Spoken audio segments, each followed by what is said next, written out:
আমি পবিত্র মক্কা শরীফে আছি। এখান থেকে আমি আমার নেত্রী জননেত্রী শেখ হাসিনার জন্য দোয়া করতেছি।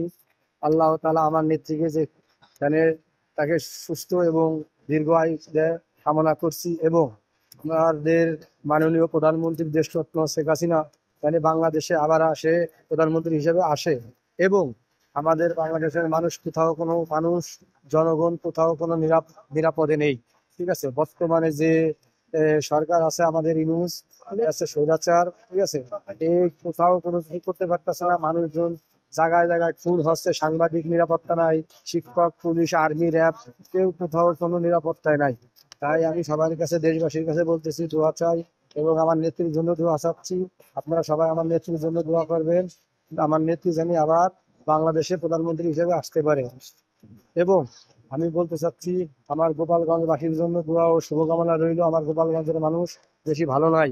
16 তারিখ আপনারা জানেন, 16ই আগস্ট গোপালগঞ্জে গণহত্যা চালাইছে সেনাবাহিনী, এবং এর তীব্র নিন্দা ও প্রতিবাদ জানাই।